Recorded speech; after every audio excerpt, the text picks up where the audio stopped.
A lot of this isn't going to make sense to you, and I'm sorry about that. I'm just going to start at the beginning, with the house.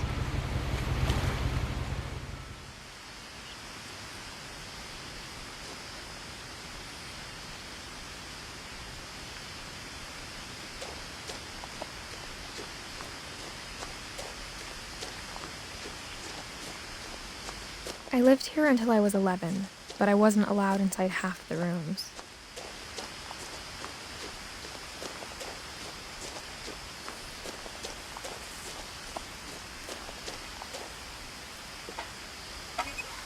Inside the mailbox were bills from 7 years ago, marked urgent, open immediately.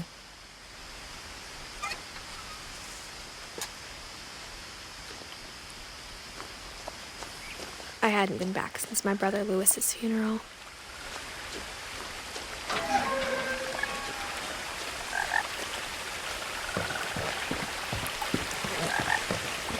In her will, my mother left me a key, but didn't tell me what it unlocked.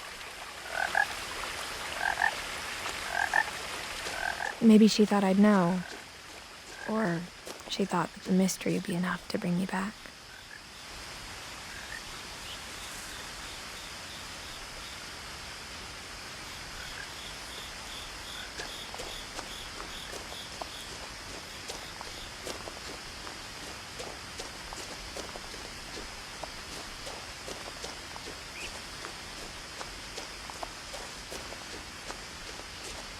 No one had driven this way in a long time, but I saw a few hoof prints.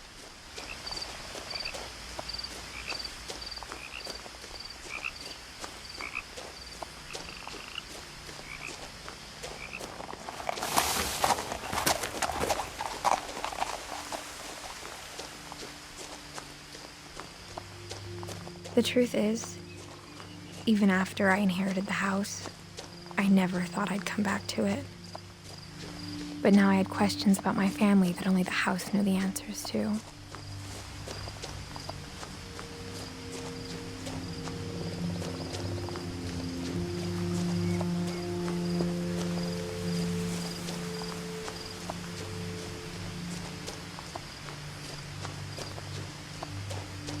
The woods around the house have always been uncomfortably silent, as if they're about to say something but never do.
The house was exactly like I remembered it, the way I'd been dreaming about it.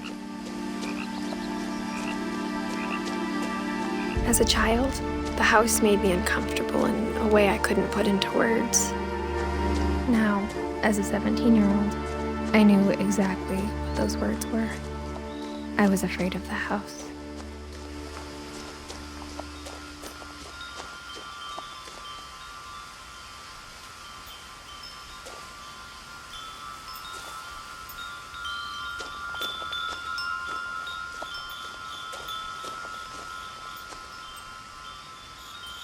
The house felt like it had always been here.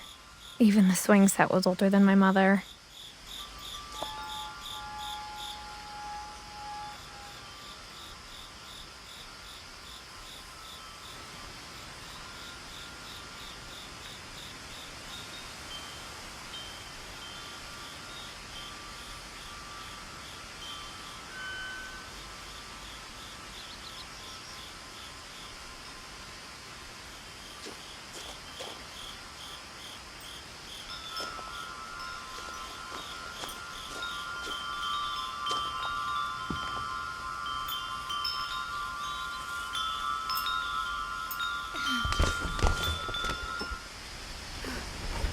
Crawling through the doggy door used to be a lot easier when I was 11.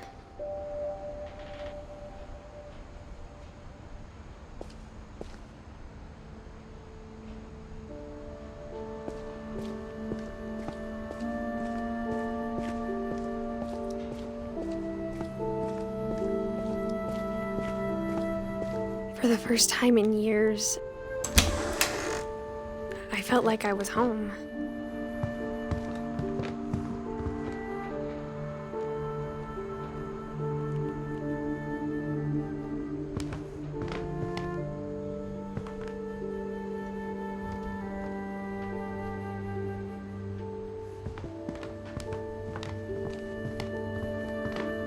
Nothing in the house looked abnormal. There was just too much of it, like a smile with too many teeth.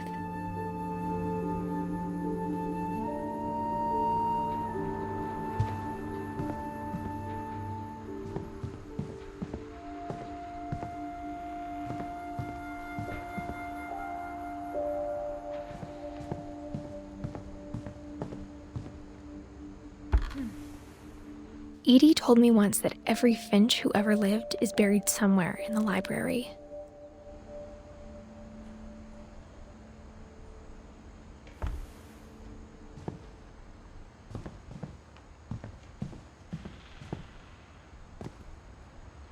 After Milton disappeared, Mom sealed up all the bedrooms. Then Edie retaliated and drilled peepholes.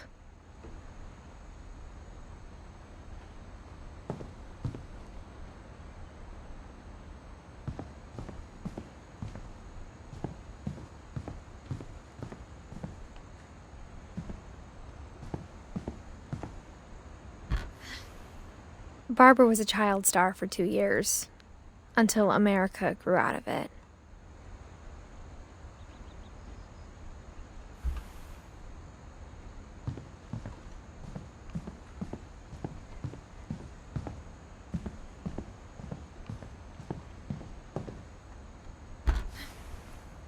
The last time I was in Edith Sr.'s room, I was 10 and she was painting my portrait.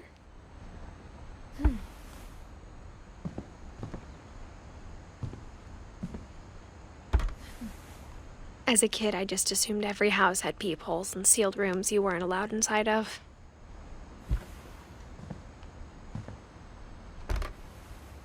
My Grandpa Sam spent 7 years sharing a room with his dead brother, Calvin.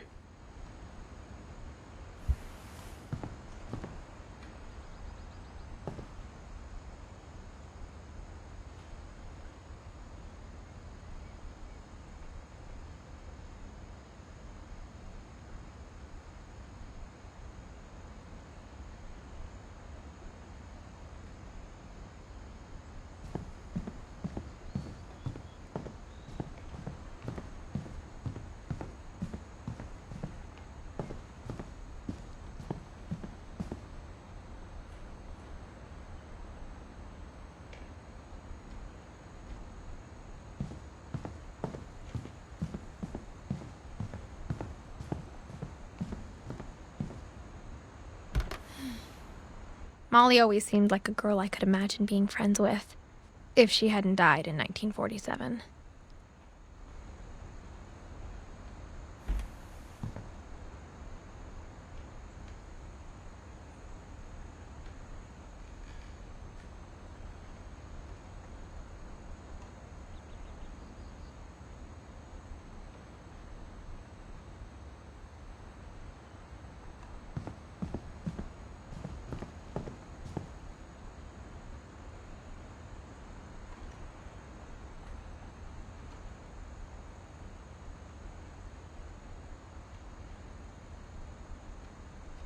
I spent a lot of time playing in Great Uncle Walter's room. I think my mom sometimes regretted not sealing it up. Lewis told me there were secret passages, but I never believed him.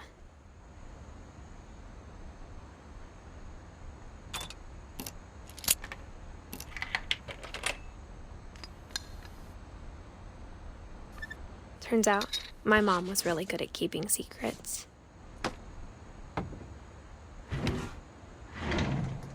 Now it was time to find out what my mom had been afraid of.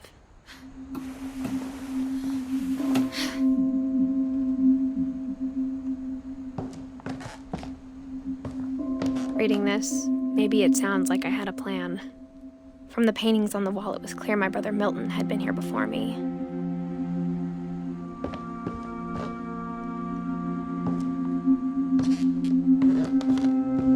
But I had no idea what was behind that door.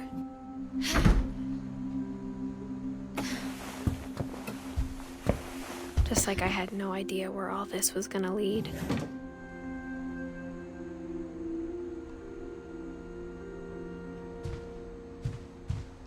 I grew up looking at Molly's room through the peephole.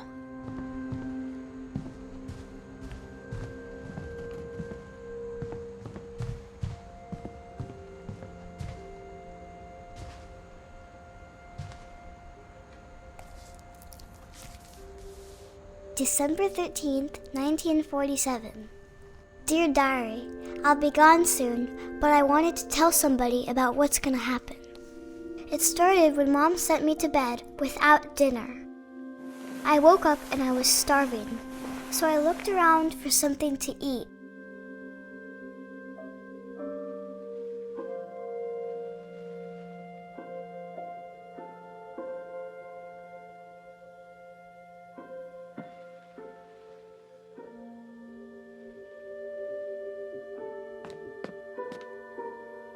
The gerbil food was dry, but I didn't mind it.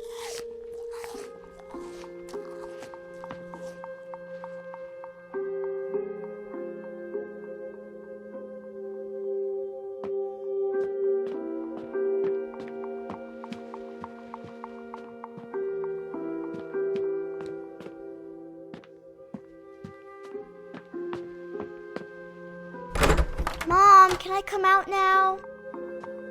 Sweetheart, it's late. Go to sleep.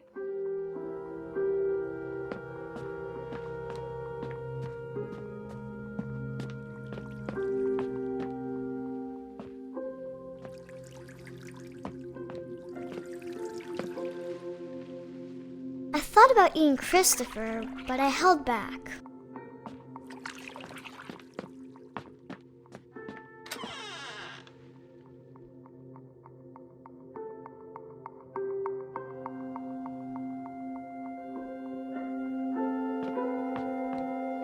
I kept eating and eating.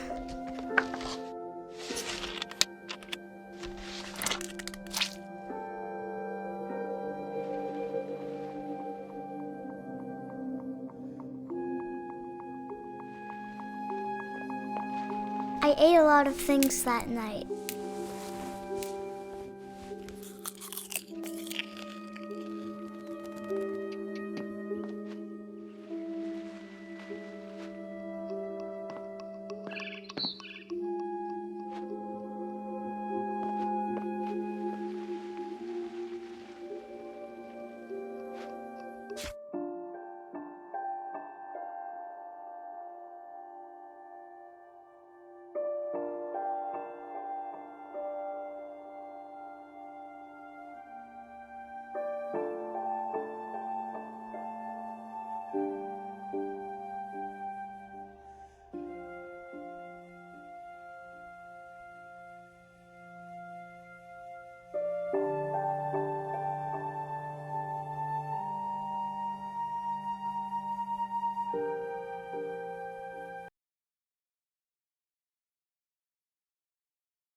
December 13th, 1947.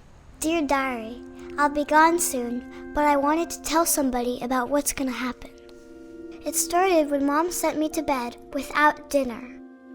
I woke up and I was starving, so I looked around for something to eat. The gerbil food was dry, but I didn't mind it. Mom, can I come out now? Sweetheart, it's late. Go to sleep. I thought about eating Christopher, but I held back.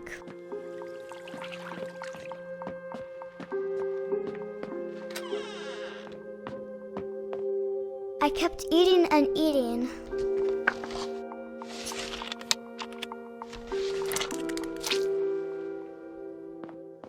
I ate a lot of things that night.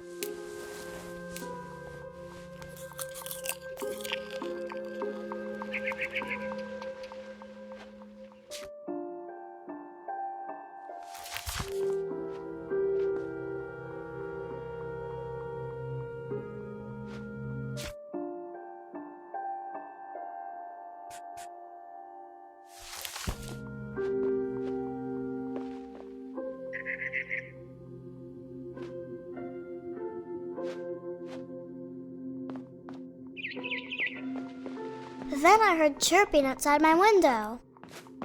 It was a barn swallow going back to her nest. I reached out for her.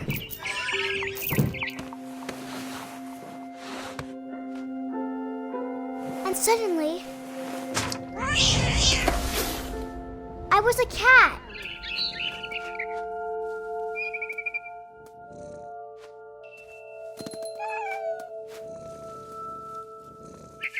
I tried to be quiet, but the bird was really scared.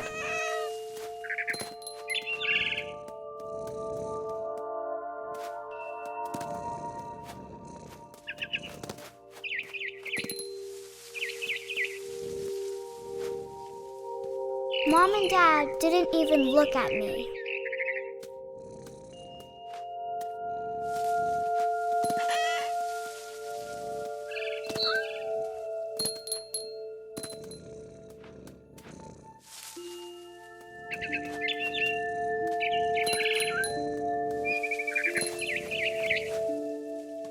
I jumped and I almost got her.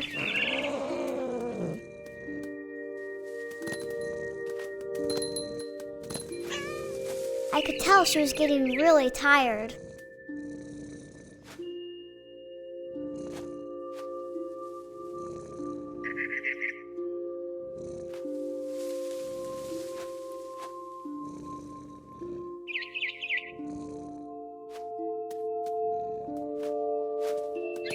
Now I was up in the big tree. I promised Dad I wouldn't climb it anymore. All I cared about was eating that mama bird. I gobbled her up. And suddenly, I was an owl. First, all I heard was the wind. Then I heard little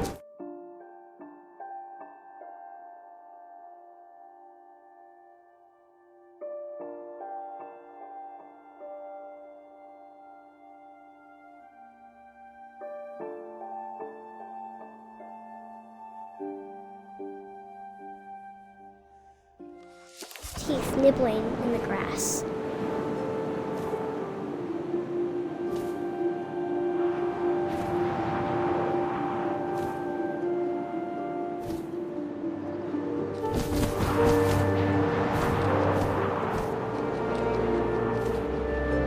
Rabbits.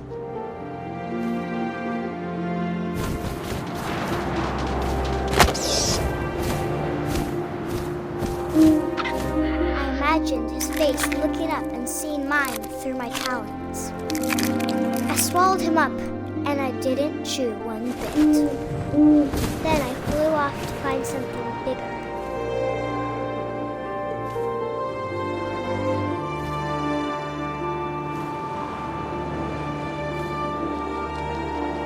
a mama rabbit.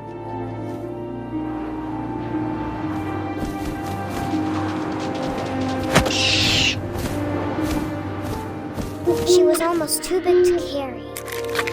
I started choking, but I couldn't stop eating. And suddenly, I was a shark.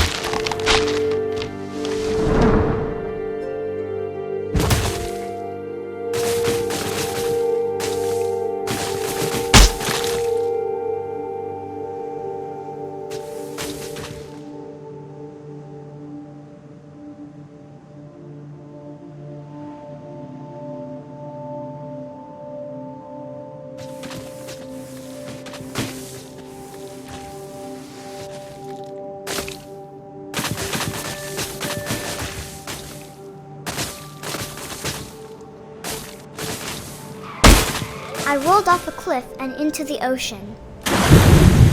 Now, I was hungrier than ever.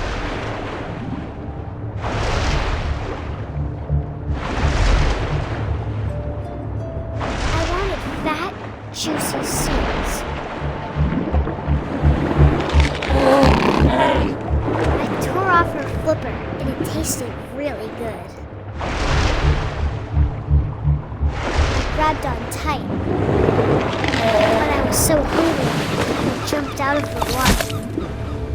When I opened my eyes, everything had changed.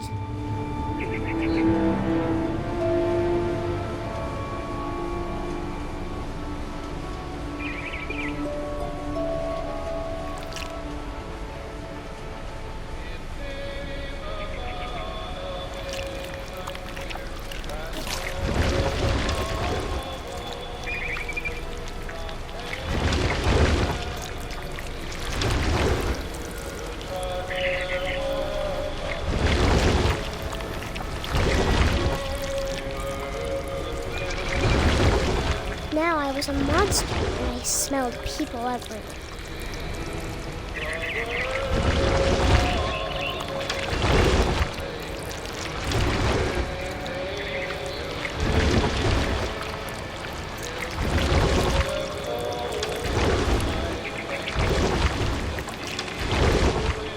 I was big, but I moved real quiet.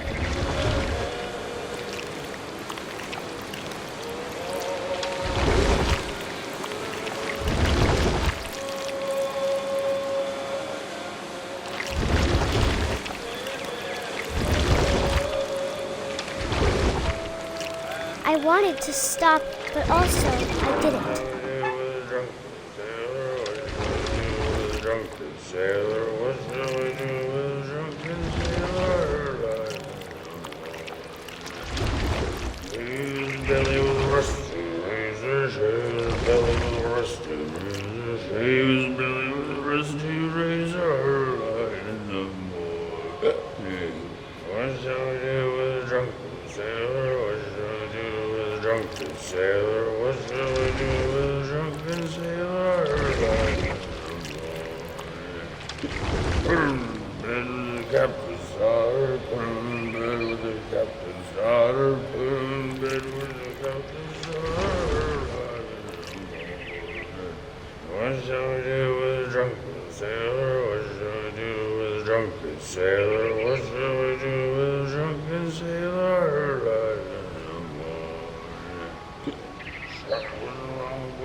last passenger, I was still hungry. And across the water, I smelled something new. Something I had to have, so I swam towards it.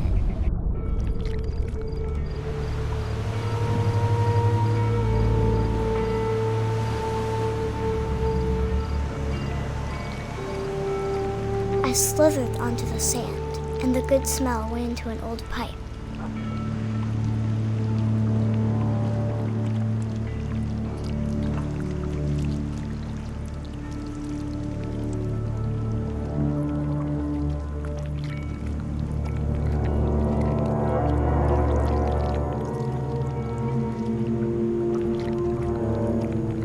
I got closer and closer.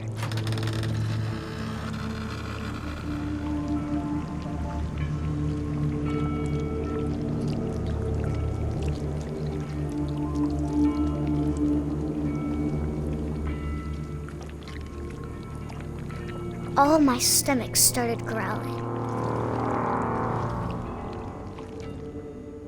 And suddenly, I was me again. I held my breath for a long time, but I couldn't hear anything. I think it's waiting for me to fall asleep. But it's not going to wait much longer.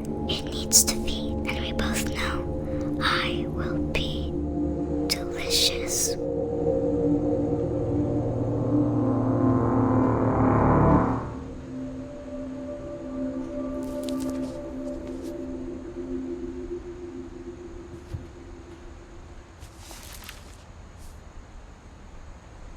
I'm not sure if I believed all of that, but I'm sure Edie would have.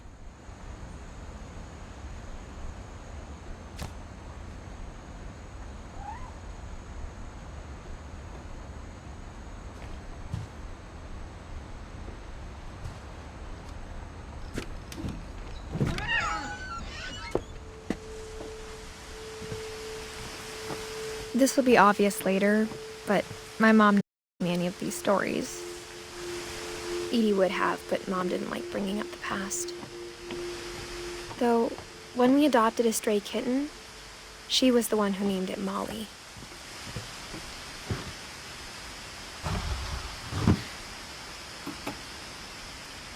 I spent a lot of time in Great-Grandma Edie's room. When Edie told people Sven was a dragon, she could also have said he was building a dragon-shaped slide that collapsed. She could have, but she didn't.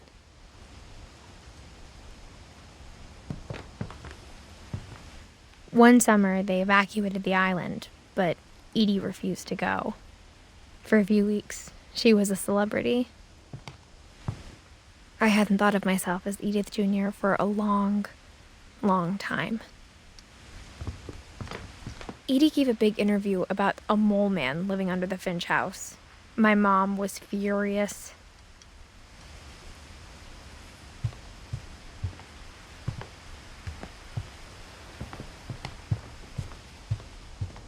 Even in her 90s, sometimes Edie seemed a lot younger than my mother.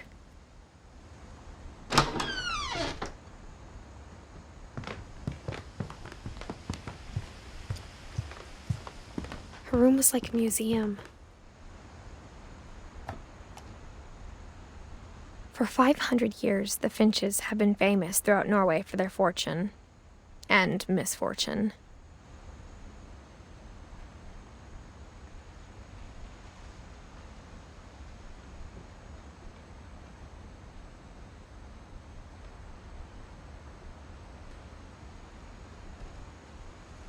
Odin Finch buries the latest victims of the family curse, his wife Ingeborg and their newborn son, Johan.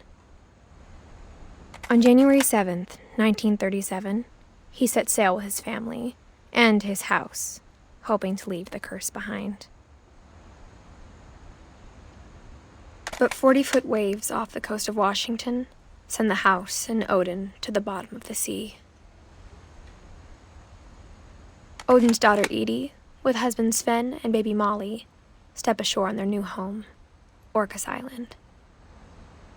Odin Finch is the first to be buried in the new family cemetery. His daughter Edie is already dreaming of a new Finch house.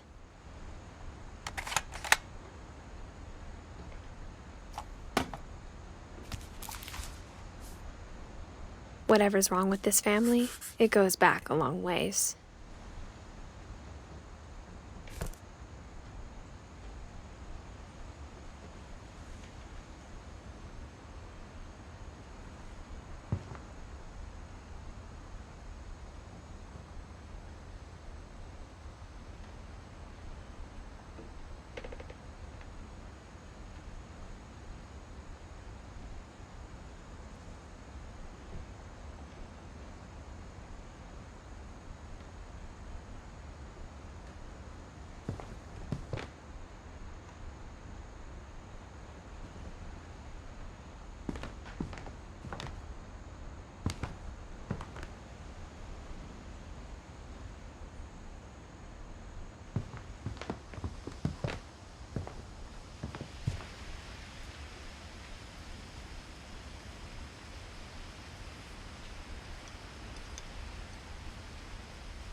The only trace Grandpa Sam's first wife, Kay, left on the house was the pink bathroom.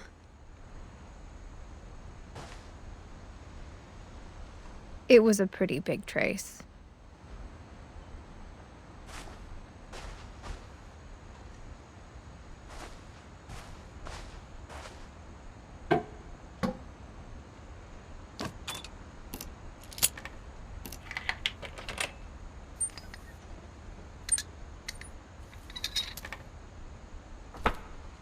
There's a secret in this bathroom.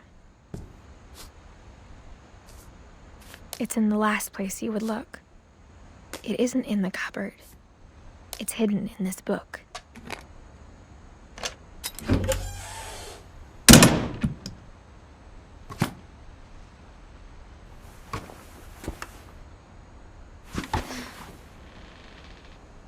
Sven gave Sam an old camera he'd refurbished.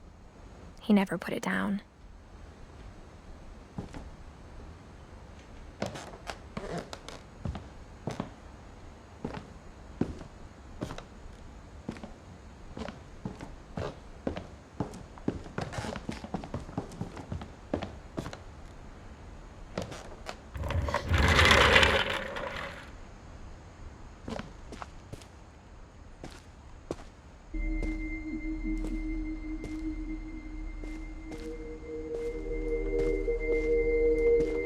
I knew Grandpa Sam had a twin.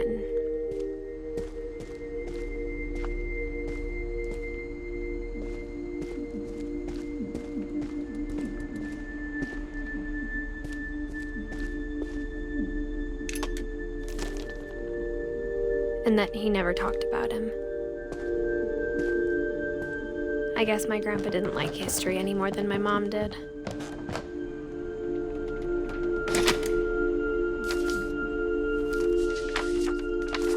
How I Want to Remember My Brother by Sam Finch. The thing I remember is that when he made up his mind, that was it.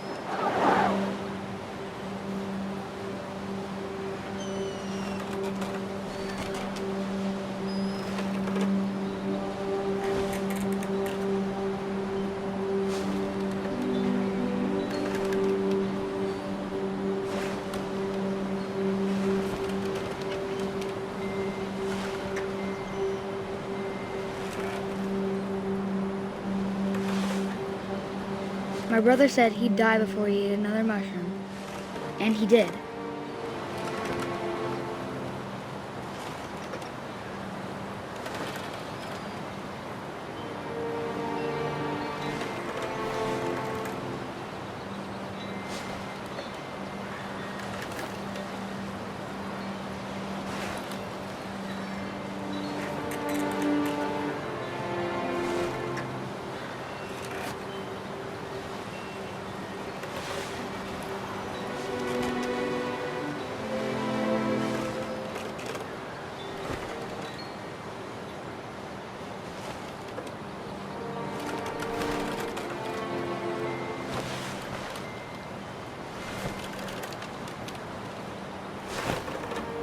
At Barbara's funeral, we swore we'd never be afraid again.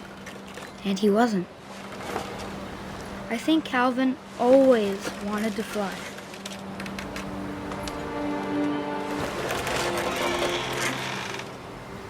Sam! Calvin!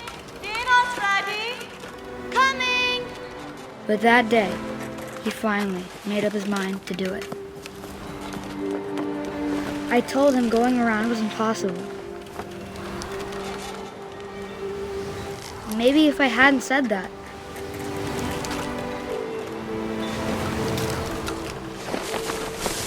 Calvin! I'm not gonna tell you again! maybe if the wind hadn't picked up, then maybe he'd still be here. But I doubt it. I think he'd already made up his mind. That's what I want to remember about my brother.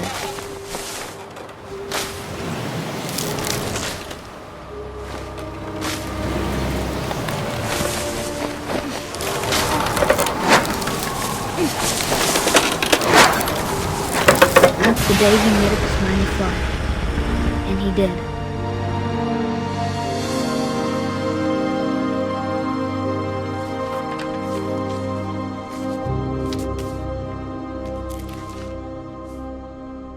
Calvin's story felt strangely familiar. When I was younger, I remember trying to do the exact same thing.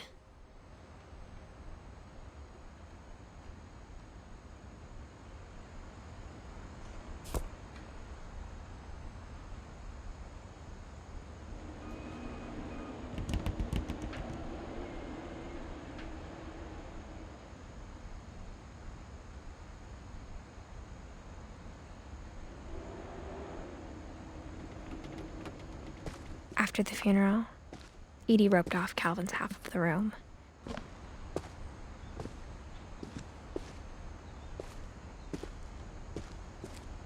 Mom said Grandpa Sam enlisted at 18 and never set foot in the room again.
The passages were a pretty tight fit. They'd obviously been built for smaller hands and bellies.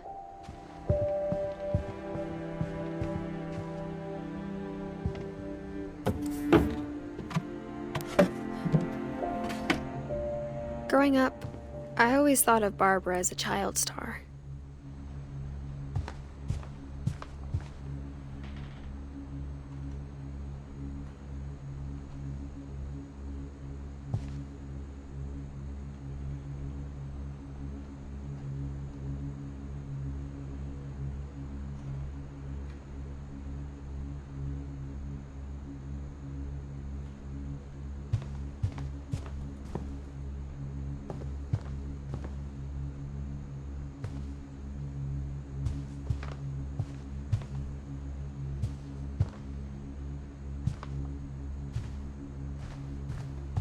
I never thought about how hard it must have been for her afterwards.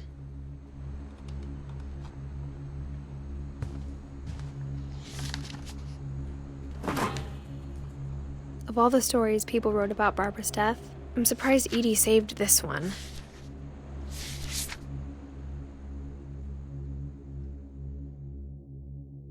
Old Jack here with another ghastly tale inspired by America's most unfortunate family.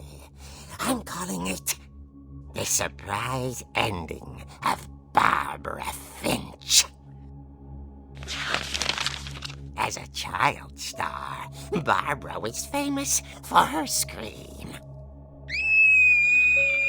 Now at 16, she was all washed up. A has-been. But in a lucky break, she'd been asked to perform her signature scream at a local convention for monster movie fans. It was just the boost her career needed. Unfortunately, her scream hadn't aged well. Getting better. I think you just need the right motivation. Her biggest fan and current boyfriend, Rick, was about to demonstrate when... Now that was a great scream. It was Barbara's father, Sven. He'd slipped into a table saw and had to be rushed to the emergency room. So Barbara got stuck babysitting her youngest brother, Walter. Her convention comeback was cancelled. Okay, I'm hearing frustration, but I'm not hearing terror. What if I tried... A gang of hoodlums in Halloween masks have been terrorizing Orcas Island tonight. Police are urging residents to... That came from the basement. You're right! Also, I loved your delivery on that. Why is your basement door locked? Because my dad likes making puzzles and secret passages. There's a key hidden in the music box. The secret is to keep winding and winding until finally the key pops out. Thanks, babe. I'll be back in a sec. 20 minutes later, Rick hadn't returned. So Barbara went to look for him, right on cue. She reached for the music box.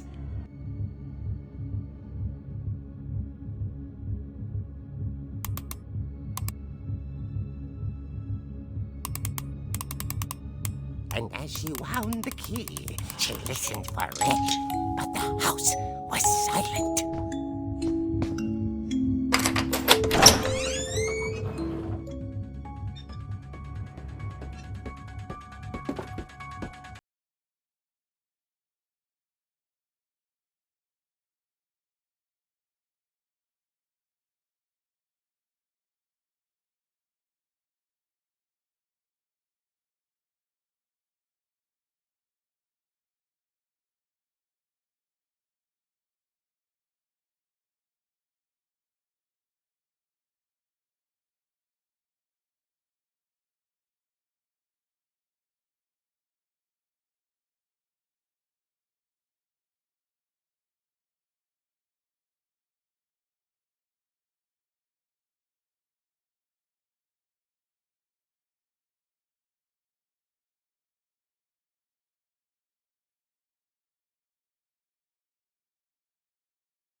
Oh dear! Oh! Rick? Barb, relax. I was just trying to scare you to help you find your scream. Well, I'm not scared, Rick. I'm furious. then act furious. All I'm getting from you now is that you're hurt and confused and you're... She threw him out, but she kept a little something to remember him by. Barb, have you seen my other crutch?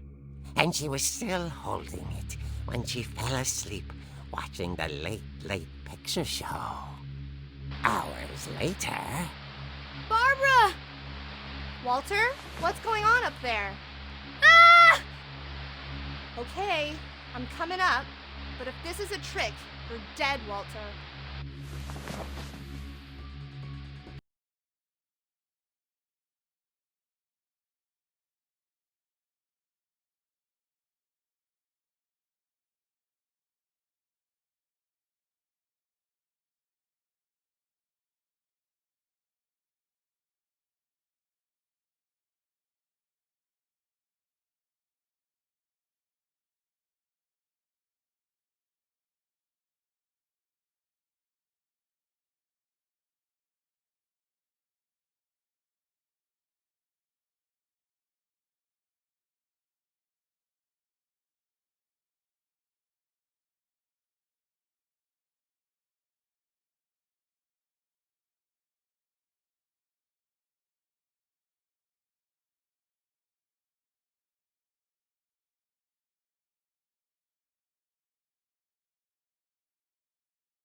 At the door, she heard whispering.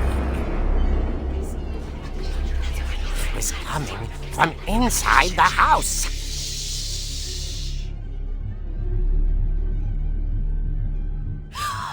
Oh dear.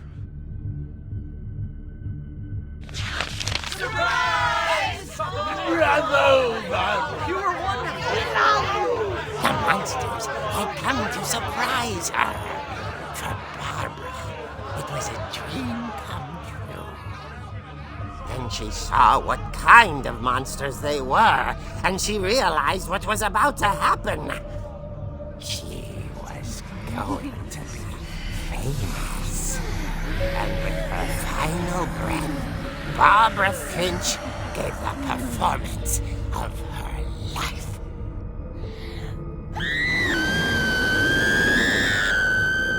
I wasn't there myself, but I hear Barbara was magnificent. Poor girl. She had a taste for stardom. But unfortunately, so did her fans.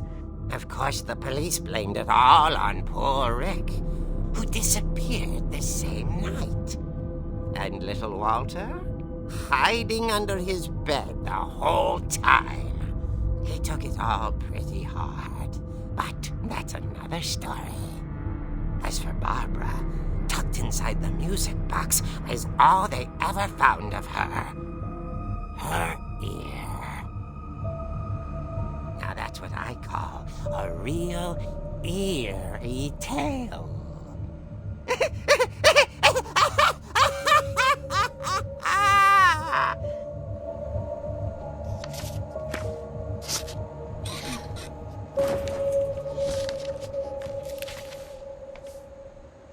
Edie told me all Barbara wanted was to be remembered, as absurd as that comic was. Maybe what Edie saw was a happy ending.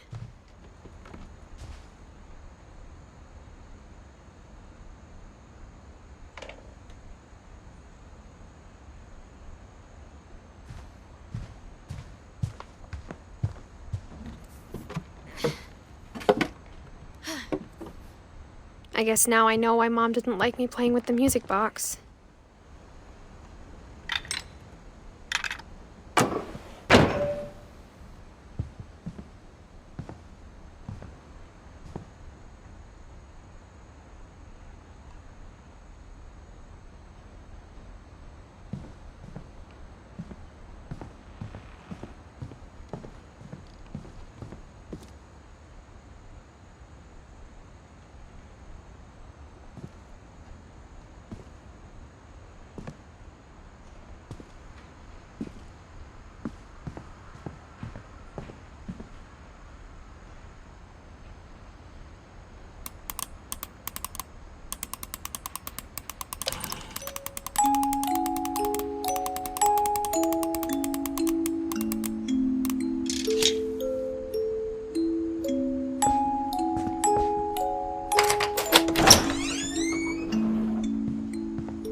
Mom said the basement was off limits, unless I wanted another tetanus shot.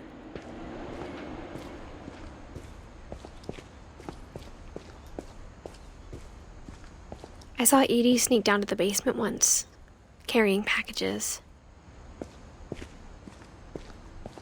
I thought maybe she was hiding presents. It turned out she was hiding a lot more than that.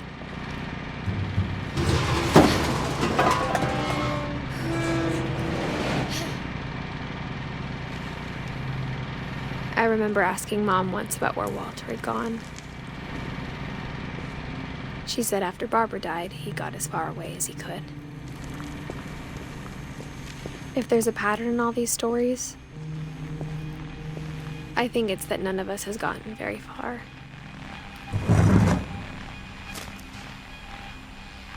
Goodbye, everyone. I can't believe I've been down here for 30 years.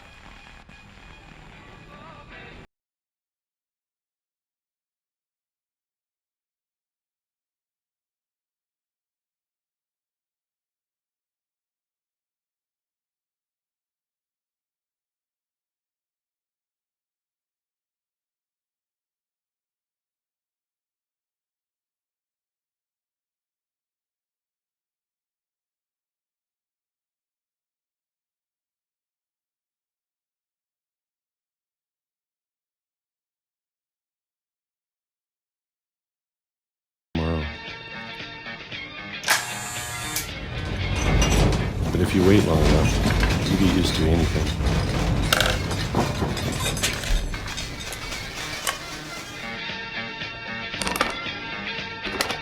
Even a monster on the other side of the door starts to feel normal.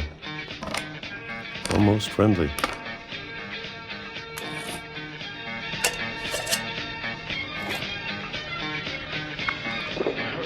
And then one day, everything just stopped. Whatever that thing was, it was gone. Maybe it got tired of waiting. Or maybe I just got tired of being afraid.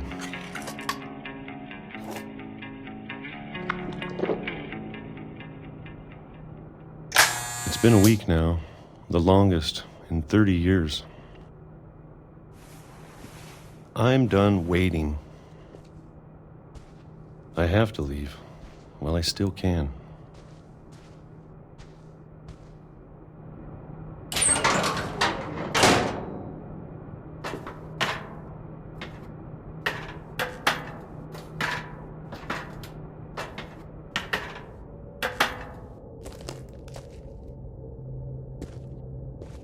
I know it's out there somewhere. Whatever killed Barbara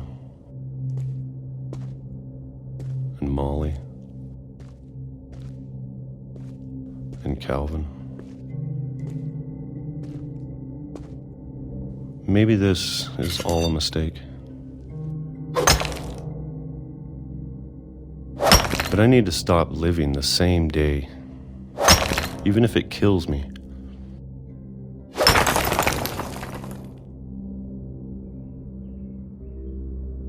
Whatever's out there, I want you to know I'm ready for it.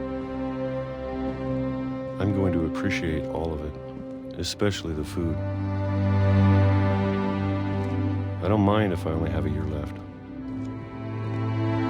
or a month, or a single week. I'd be happy with one new day.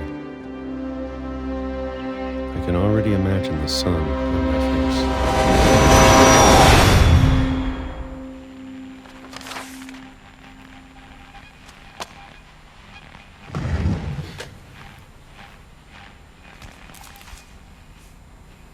Walter died when I was 6. I can't believe my mom never told me he was down here.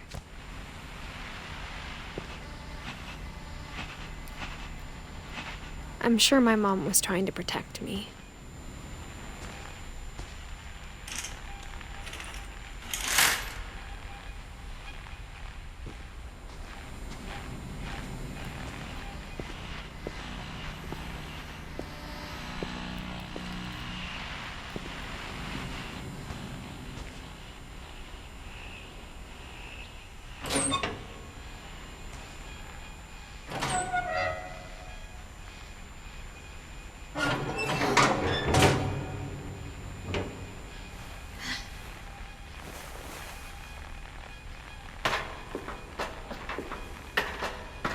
Maybe she was afraid I'd end up like Walter.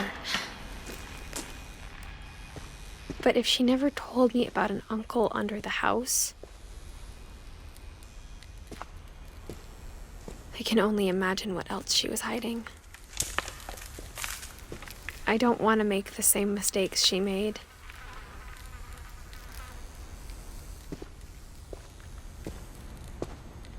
Trying to bury something that's still alive.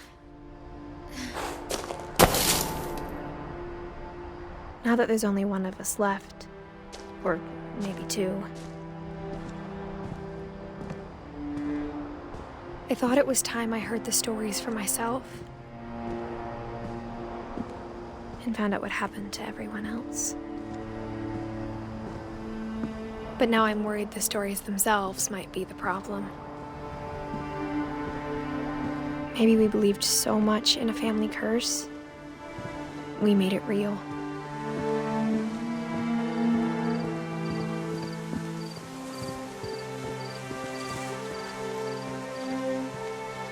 I don't know if I should even be writing this.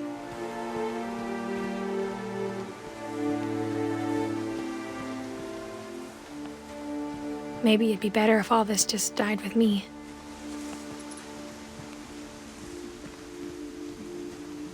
But I thought you should know about your family.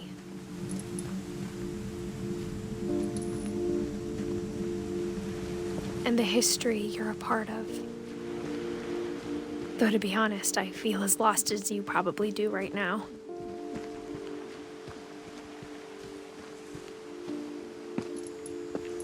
I think the people in these stories believed them, for what that's worth.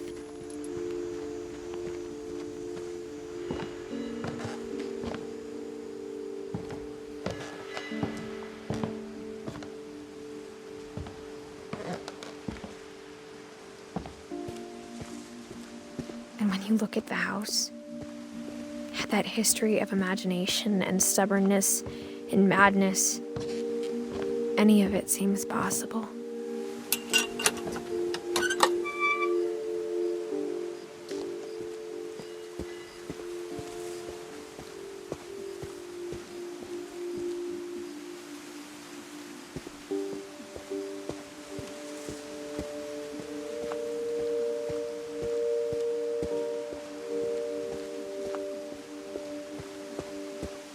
I think we've been surrounded by death for so long, we've just gotten used to it.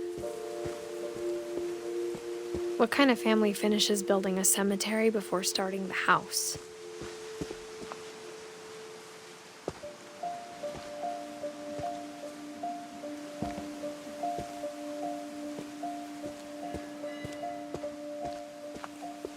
It's embarrassing for me to admit this, but the pet cemetery made me more uncomfortable than the human one. 3 of the gerbils were mine, and 2 had been my fault.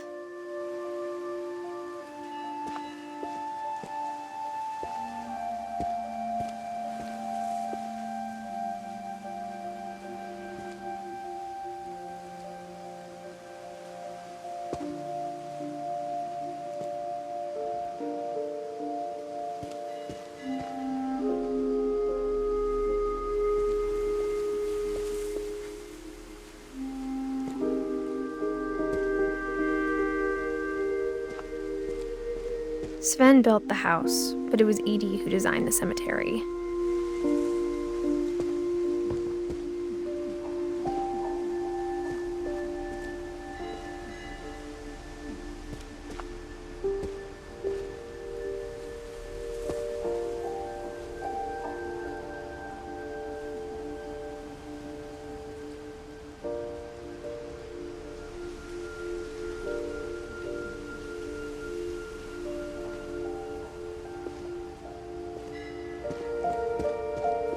I'm sure Odin's monument had been Edie's idea.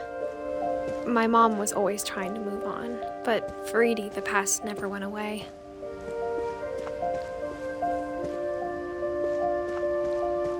She could see it poking out of the water at low tide.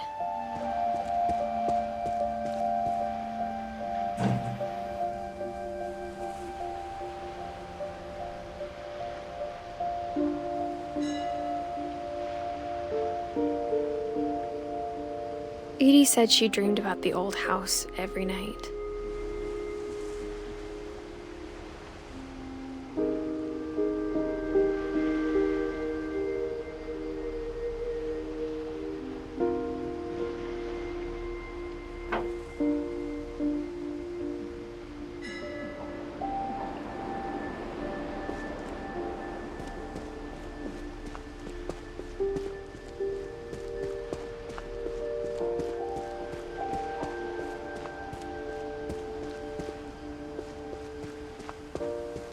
Edie's side was always easier for me to understand.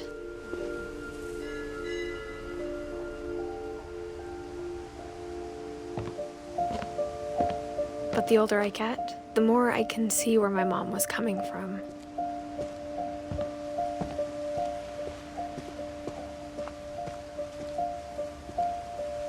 She lost 2 of her brothers, just like I did.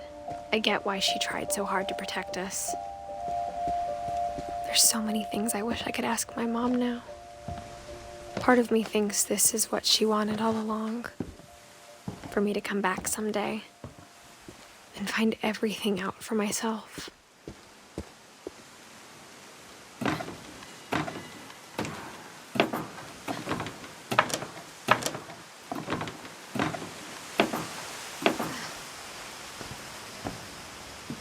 But looking back on it now, if she told me there was going to be so much climbing, I never would have come when I was 22 weeks pregnant.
I never met Grandpa Sam, but I think he and my mom had a lot in common.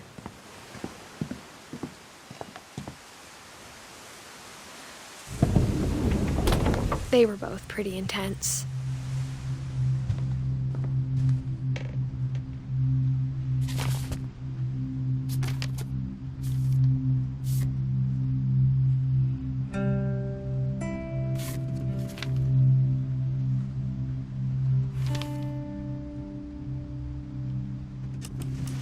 Dawn, I promise, you'll never forget this weekend. Yes, sir. These memories are gonna last a lifetime. Am I gonna have to shoot anything? It's a hunting trip, Dawn. Shooting is strongly encouraged. Perfect. It's gonna rain the whole weekend, isn't it?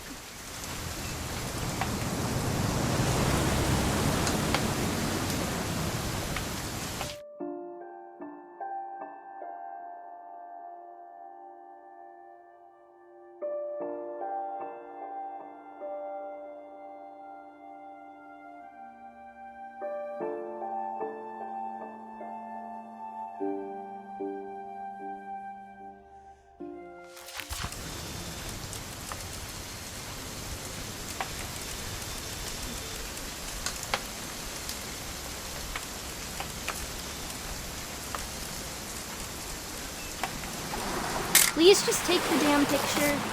Hey, language.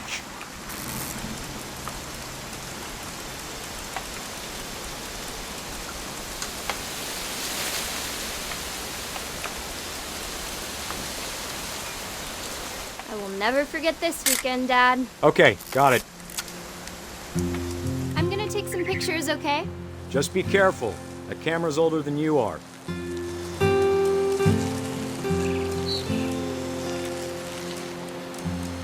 Definitely should not have drunk all that coffee. You're right, Dad. It's starting to... Hey! That's a keeper. I'm just saying, I'm not always gonna be here, Dawn. You'll need to remember this stuff, if you want to survive. I'll be fine, Dad. You know who else thought he was gonna be fine? Some guy who died. Dawn, I'm being serious. I know, Dad. You're always serious. Doesn't being out here make you want to chill out? Well, to tell you the truth, I haven't been out here in 20 years.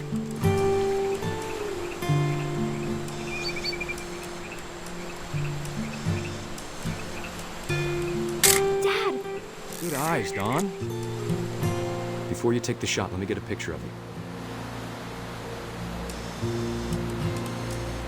Dad, Let me get behind you. do I have to do this? Dawn, you don't have to do it. Great shot, Dawn!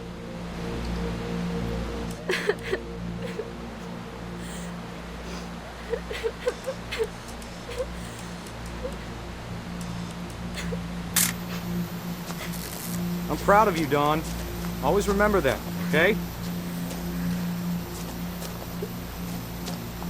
Dad, it's twitching. I think That's it's totally so... normal, Dawn. Just focus on the camera. Try not to think about... Dad!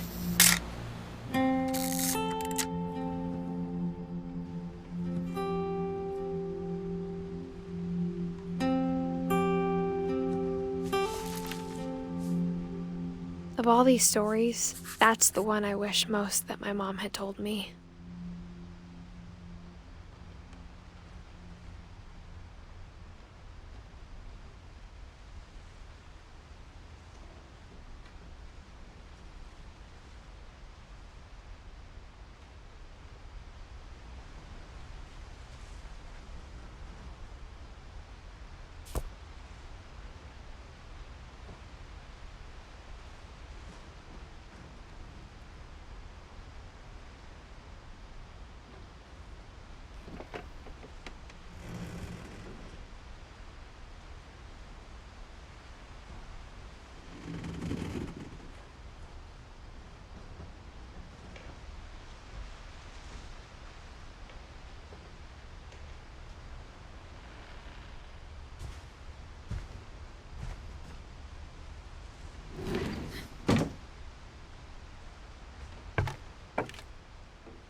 After Sam died, my mom and Edie got really close.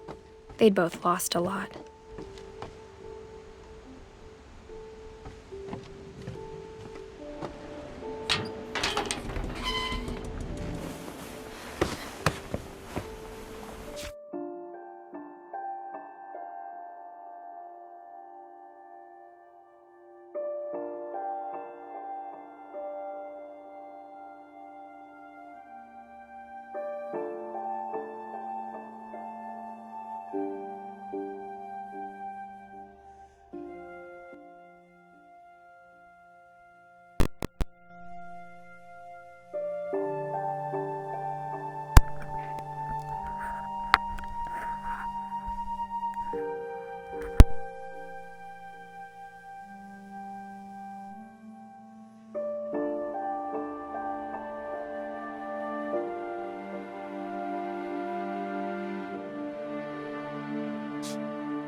Dear Kay, do you remember the way Gregory used to laugh when he thought he was alone?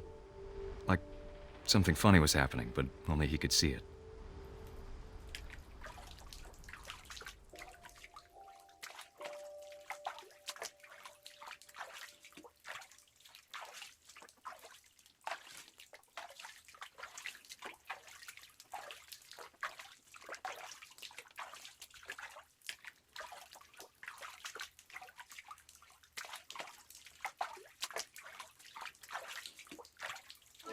I think he saw things the rest of us don't.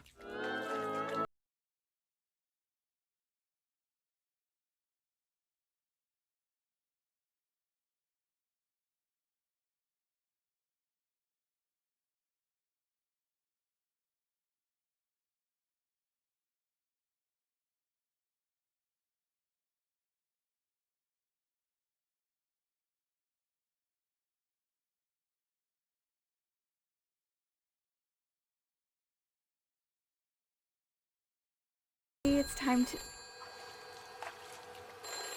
Hold on, sweetie. Hello? Sam, I told you I don't want to talk right now.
I know you did everything you could. Maybe if I hadn't called that night. Damn it. Hold on, I don't want Gregory to hear this. I wish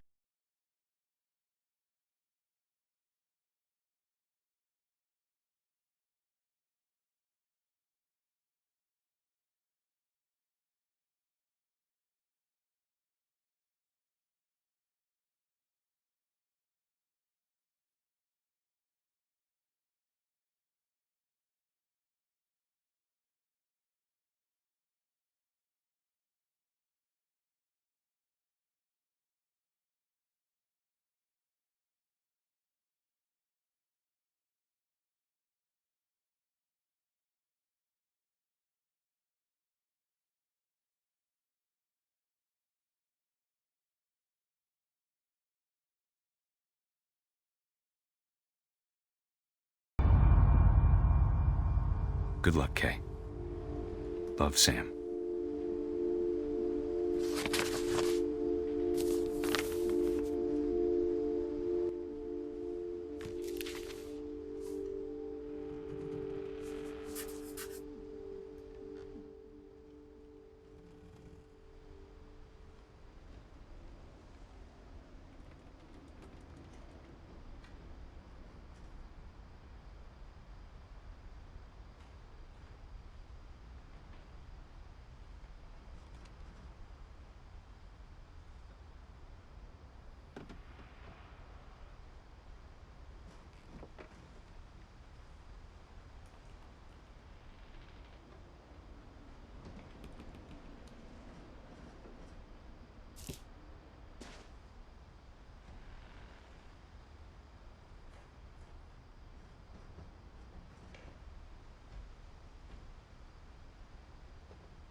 I can't imagine my mom ever writing poetry, and yet... A poem for Gus, who always said the wedding was a bad idea. Our father never hit us kids, at least not very hard, before the day my brother said with teenage disregard that he'd be dead before he'd see a wedding in our yard.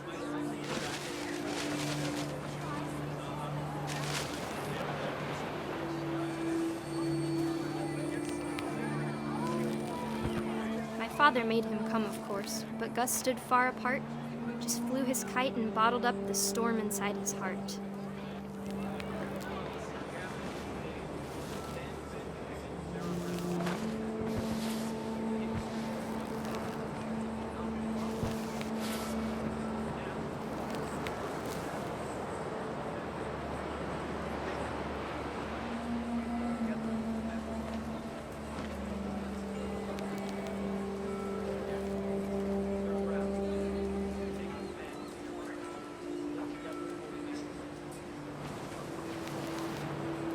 I tried to talk him out of it, but though he'd never met her, "We don't need a stepmom," were the words that I now remember. pronounce you husband and wife. You may kiss the bride.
When the time for photos came, Dad ordered him to come here.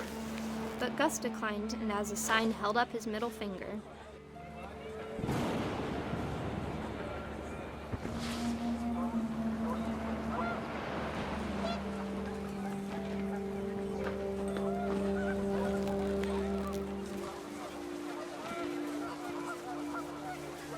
The wind picked up, and panicked geese appeared and quickly went.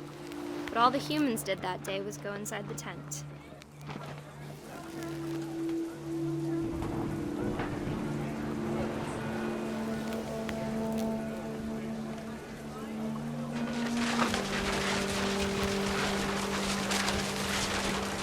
The rain came down in buckets then, but no one seemed afraid that nature might destroy the tent our dad had crudely made.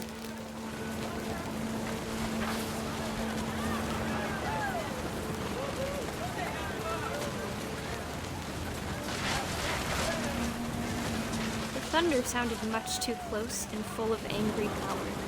But all my father said to this was, "Make the music louder."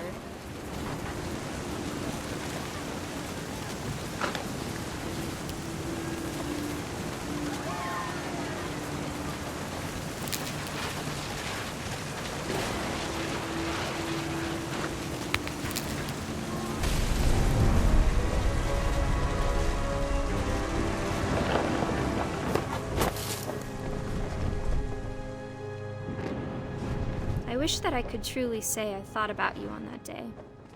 Out there on the beach alone, just you, the wind, the sea, and foam. But I didn't, until we found you.